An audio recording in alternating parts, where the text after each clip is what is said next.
Welcome to the deep dive. Today we're taking a shortcut, really, into something huge, entrepreneurship. Yeah, and specifically through the lens of one um, pretty powerful source. Exactly. It's a video from Simon Squibb, 30 years of business knowledge in 226 months. Quite the title. It is. And his whole mission is giving this knowledge away for free. He thinks the education system, well, it doesn't always set people up to be truly free, working for themselves. Right. And this guy isn't just talking theory. He's been in the trenches, 30 years? Built 19 companies himself? And invested in 78 startups. So yeah, this is hard-won wisdom we're talking about. So our job today is to kind of unpack all that, distill his decades of experience into stuff you can actually use. Practical things, sometimes pretty surprising things. Things like starting with zero cash, how to win, how to lose. Which sounds weird, but he says it's crucial. Yeah, even how to sell your company eventually. So get ready for some, aha moments, hopefully. Could change how you think about business. Hashtag guy. The entrepreneurial mindset and starting lean. Okay, so first off, we always hear find a gap in the market, right? Or have a totally unique idea. The standard advice. But Simon sort of flips that script. He suggests starting somewhere else entirely. More personal. Yeah, his core idea is that a business really starts with a feeling or, an instinct, this gut feeling you want to make a change. Feeling, okay. And then it's about just applying yourself, learning how to build something you genuinely love. Yeah. He even says there is no work-life balance. There's only syncing up your life with your business. Wow, syncing your life. That's Yeah. intense. It's a total integration then. Pretty much. He uses his own company, Fluid, as an example, right? The creative agency he sold to PwC. Yeah, for, as he puts it, more money than I ever need. But the key thing is, he launched it even though there were like 500 similar businesses out there. Exactly. Yeah. And he says he won because he was just obsessed, completely obsessed with marketing, always pushing, using new tech like email way back when. So passion beats market gap in a way. That seems to be his point. Yeah. Which leads to this other really practical, but again, kind of counterintuitive advice. Which is? Write down what you love doing and what you absolutely hate doing. Okay. Then double down on the love stuff. Outsource the hate stuff. He really pushes back against schools teaching us to, fix our weaknesses. Right, that well-rounded idea. Yeah. He says, no, spend your time getting even better at what you already love and are good at. Maximize those strengths. Interesting. Okay, so beyond passion, he talks a lot about purpose. Shifting the question from, what do you want to be when you grow up, to what problem are you going to solve? Which immediately makes it feel more actionable, doesn't it? Totally. And he suggests thinking small even. Like, what little things annoy you? Banks closing too early, the swimming pool hours. Just daily frustrations. Yeah. That's how you wake up your entrepreneur muscle, as he calls it. Spotting those little pain points. What I found really fascinating was his claim that matching your life to your purpose. It's often easier than we think. The 3% thing. Yeah. Like the DNA difference between us and chimps. He says aligning your life might only be a tiny shift from where you are now. And he champions this give without take idea, too. Like ancient tribes, he says. Generosity first. Which feels quite radical in business sometimes. It does. And if your purpose feels massive, like climate change or something. Don't try to be a superhero. Right. Team up. His math is 1 + 1 = 11. Collaboration is key for the big stuff. Okay, so passion, purpose, great foundation. But then comes the big hurdle for a lot of people. Money, or lack of it. The how do I start with nothing question. And he tackles this head on with surprisingly simple ideas, actually. The absolute first step, he says, is just simple execution. What's the very, very first simplest thing you can do? For him, with HelpBank, it was just launching a podcast. That was step one. So it could be a blog post, a social media account. Exactly. A LinkedIn article, whatever's easiest. Don't make it this huge, daunting task. Just do something. Then, he says, experiment with how you make money. Don't get locked into one idea too early. Yeah, like his agency, Fluid. They didn't charge by the hour, which was normal. They charged based on the outcome, a percentage of sales they generated. That was unusual back then. Very. He also mentions Airbnb, how they started. Selling cereal boxes. Yeah, at conventions. Just to make some cash and talk to people. That kind of creative revenue-based thinking can get you started without needing a big investment. Okay, so simple start, experiment with revenue. Yeah. What else? The final piece, tying it all together, is making sure that purpose is strong. Back to purpose again. Because if it's just about profit, he says. You'll spend your life managing people.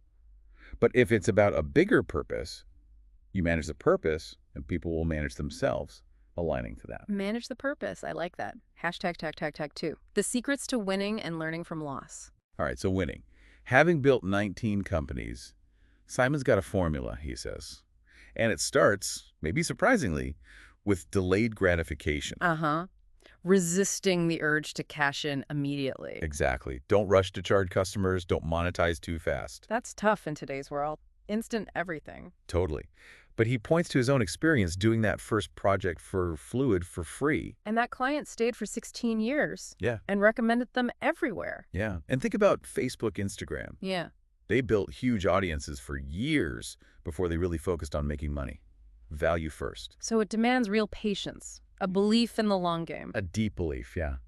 And understanding your purpose beyond just the quick buck. Okay, so delayed gratification is number one. What's second? A strict moral code and culture. This is huge for him. The culture eats strategy for breakfast line. That's the one. He points to Amazon's client focus. It's not just about having values. It's about how you actively build that culture. How do you do that then, practically? Well, it starts with hiring people who genuinely buy into your purpose, like we said. It's about how they work, not just what they do. Focus relentlessly on bringing value, he says. That builds loyalty. Your culture shows up in every single interaction. Makes sense. Okay, third element, hacking luck. Sounds intriguing. Yeah. He breaks it down. First part is persistence, just outlasting the competition like Fluid did in Hong Kong. Sticking it out. Second, know your destination. Define what success really looks like for you. Maybe it's not a billion-dollar company. Maybe it's having time to take your kid to school. Personal definition of success. Yeah. Got it. And the third part of hacking luck. This is where he gets provocative. It's taking risk. He actually challenges the whole harder you work, luckier you get idea. Right. Calls it a lie. Yeah, says it's designed to just make you work hard. He claims what equals success is taking risk. Whoa. So more risk equals more luck. How does that work? He's arguing that calculated risks open doors, that just grinding away might not. If you stay in your comfort zone, you limit possibilities. The luck isn't random magic. It's the result of putting yourself out there, creating opportunities, even if some risks fail. Embrace the fear. Okay, that's a big one. Taking risk. Now, let's talk about the flip side, losing. Ah, yes. This is maybe his most counterintuitive point. Learning to lose, he says, is the #1 thing people fail at, and it holds them back. But we're trained not to lose. School teaches you to get the A, avoid failure at all costs. How do you just rewire that? He contrasts it directly. School success, A, business. Success accepting failure, learning from it. He's open about losing £1 million on a comic book venture. £1 million. Ouch. Yeah, but he says he needed that failure to become successful later. It's about detaching your ego. So let go of the short-term ego. Don't let things own you. And enjoy looking like you're a loser. That's tough. It's a massive mental shift. But he doubles down, saying something like 80% of A students end up working for D students because A students are scared to lose. Wow. Controversial. Very. But the message is, embrace getting a D sometimes in business. Learn to actually love the lessons from failure. Realize that even losing everything isn't the end because you can go again. Resilience. Hashtag #JackHard3. Practical tools and strategic partnerships. Okay, shifting gears to practical tools. Simon has strong feelings about business plans. Oh, yeah. Good or bad? He thinks traditional business plans are basically shit.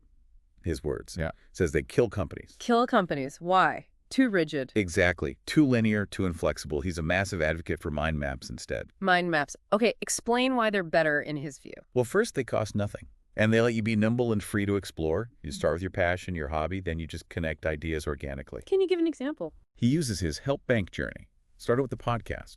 That built a network interviewing hundreds of entrepreneurs.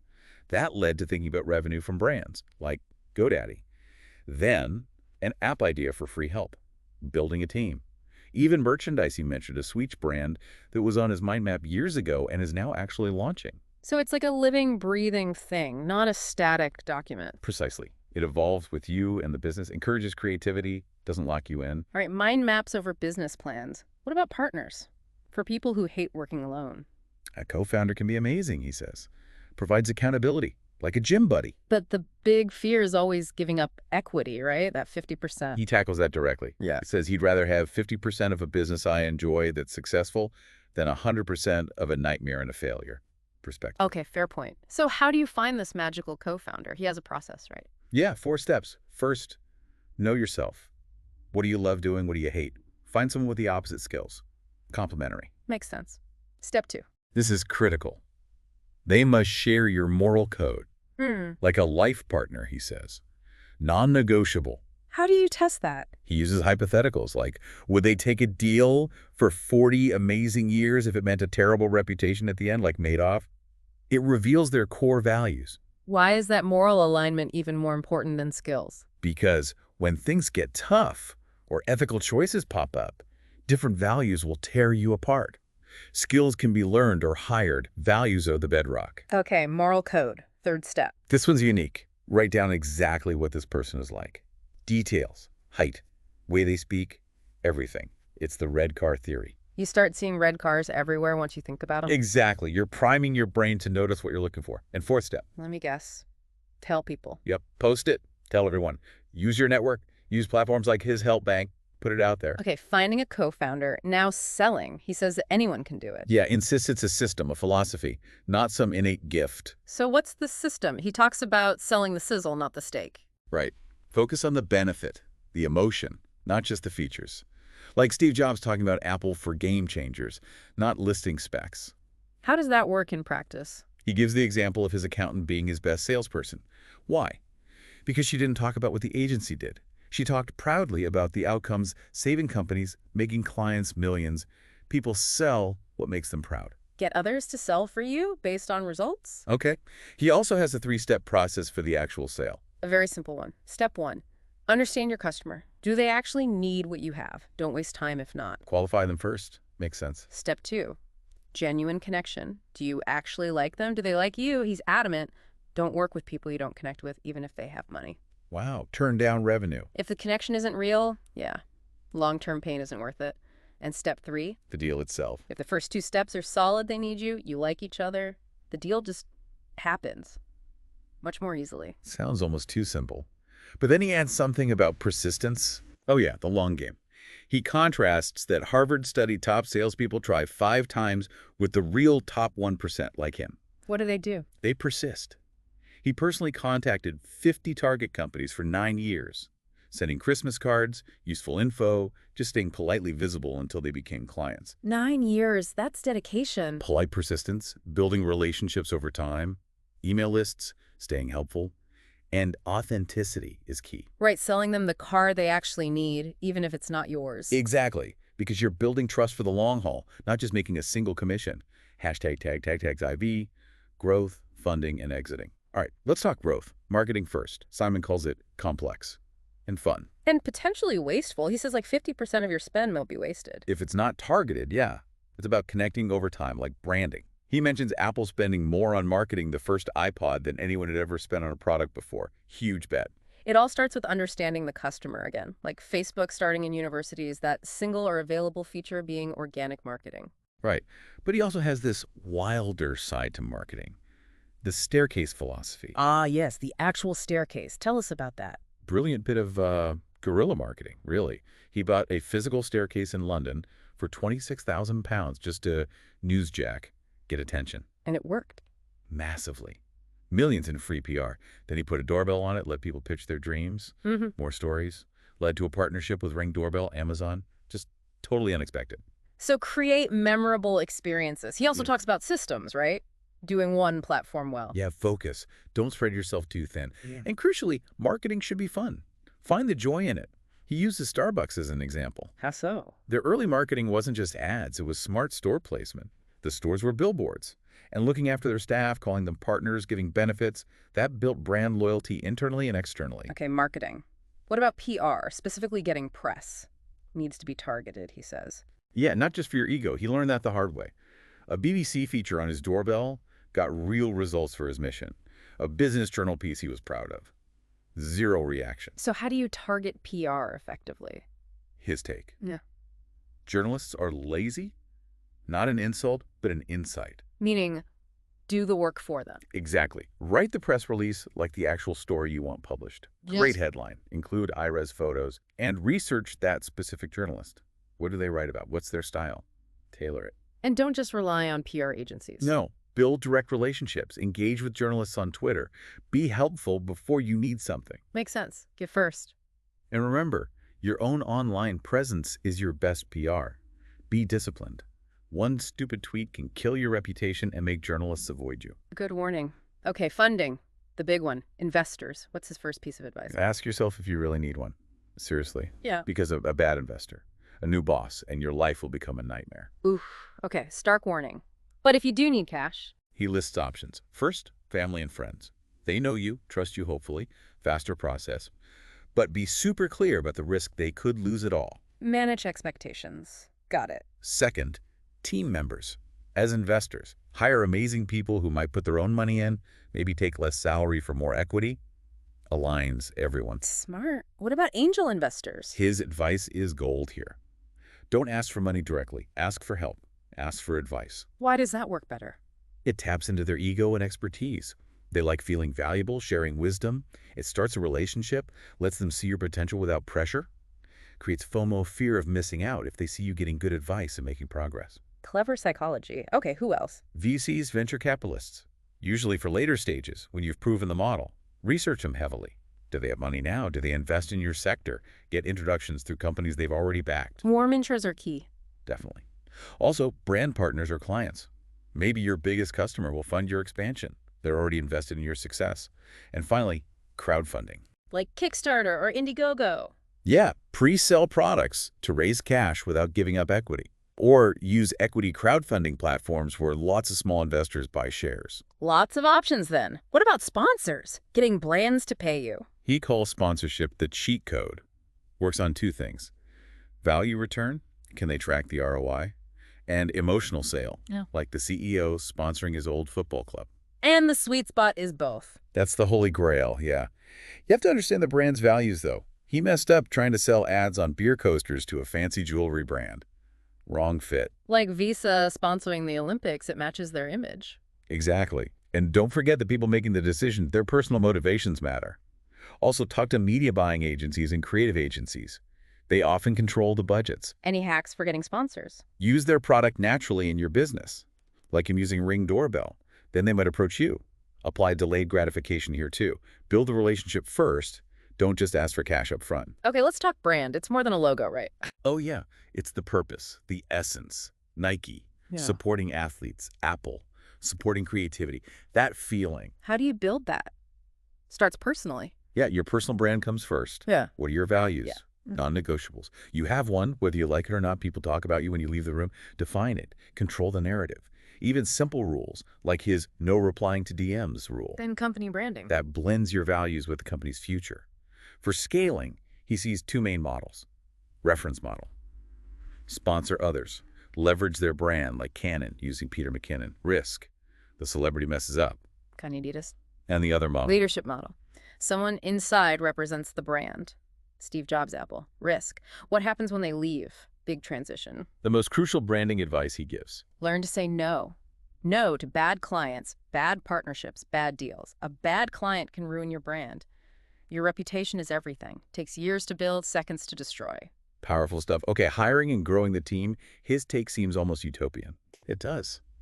He says if your purpose is clear and your hires truly believe in it, you will never have to manage anybody. Never manage anyone. Check their socials, check references for genuine alignment with your purpose, not just skills. If they believe, they'll manage themselves towards the goal. And a key part of that is giving them equity. Absolutely. He's huge on this. The company's values the brand, employees build that. Give them ownership, reduces turnover, lowers stress, builds loyalty. Even if they leave, if you treated them right, sorting out the equity is usually reasonable. He also links growth directly to culture, how Fluid struggled when it was just about money. Yeah. But when he changed the core value to protect the staff from bad clients, the whole business transformed and grew. Culture drove growth. And know why you're growing. Is it ego or a real goal? Right. Define your destination. His is helping 10 million people for free. That drives his growth decisions. Practical growth tips. Build with MVPs, minimum viable products. Test ideas quickly. Take risks. Be willing to disrupt yourself. Don't be Kodak.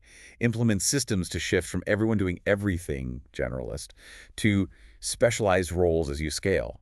And that controversial line again? It's easier to run a big company than a small company. Once you have systems, yes. Mm. Less chaos, more structure. Okay, but sometimes you have to fire people. Tough topic. Right. Very tough. But necessary, he argues. He uses the 7 and 8 rule. What's that? People who are just like, okay, not great, not terrible. Exactly. The ones who are almost good enough. They're the hardest to fire because you keep hoping they'll improve. But keeping them hurts the team. Big time. Your 9s and 10s, your stars get frustrated carrying them. They might leave. Then you're stuck with a company full of 7s and 8s. The cost is huge, not just salary, but morale. How do you spot them and handle the conversation? You know it's them. If they keep coming up at meetings, if you're always making excuses for them, if you fear finding a replacement. For the chat, be honest. Ask, how can I help you perform better? Maybe you can't. Sometimes, he says, you're even helping them find a job elsewhere. He's actually built relationships with people he's fired. Wow, okay. What about going global? This sounds daunting. He says it's crucial for spreading risk. One market down, another might be up. But how? Where do you even start? Research. See where your product or service might fit. Just having a global plan can attract investors too. And consider franchising. Franchising a service business. Yeah, absolutely. Let someone else run your brand under license in another country. You get revenue without running it directly. Again, it links back to being easier to run a bigger, more diversified company. Mentors. Everyone says you need one. What's Simon's take? Controversial again. He says what you actually need is not a mentor. What? Why not? He thinks people use mentor vaguely. What you usually need is someone to answer a specific question or someone for accountability. So ask a direct question or get a co-founder. Pretty much. But he says if you insist on seeking a mentor, there's a right way to do it? Yes. 1, research them deeply. What do they actually care about? Don't ask them about property. He hates it. 2, define what you mean by mentor. 10 minutes a week. Be specific. 3, reframe it. Ask them to be an advisor on an advisory board. Sounds better, often involves equity. 4, get a referral. Always better. 5, and most importantly, give value first. Give without take. Help them first, expect nothing. Build the relationship genuinely. Okay, last big topic, equity. Getting this wrong can sink you. Totally. First myth he busts. Owning less than 50% means you lose control. Not true. Not true. Control comes from the shareholder agreement, not just the percentage. You can structure it. Good to know. He also warns about selling too much too early. Yeah, especially if you want to raise more later or IPO. Bootstrapping, self-funding, keeps your equity intact longer. Co-founder split should always be 50-50. Never 5-1-49 or 5-2-48. Creates psychological weirdness from day one. What about deadlocks with 50-50? Have a trusted third party or advisor board for tiebreakers. And be crystal clear on goals up front. Reinvest or take profit. Avoids fights later. Your cap table, who owns what, is part of your brand image too. Definitely. Investors look at it. Wrong names on there can be a red flag. Again, give equity to your staff. Actual shares, not just options. He prefers actual physical equity over share options. Yeah. Real ownership. Yeah. Urges people to research different share classes, too. They have different rights. And think backwards, reverse engineer it. Yeah. If your goal is an IPO, structure your equity from day one with that in mind. Plan the whole journey. What about very early investment, before you even have a valuation? He recommends looking into a safe, simple agreement for future equity. How does that work? Investors put money in now, and their shares are priced later, usually at a discount to the next official funding round. It avoids tricky valuation arguments right at the start and simplifies taxes. Much faster way to get early cash. Okay, finally. Selling the business, the exit. What's the most powerful way? Ironically, not wanting to sell it at all. Really? Like Zuckerberg turning down Yahoo? Exactly.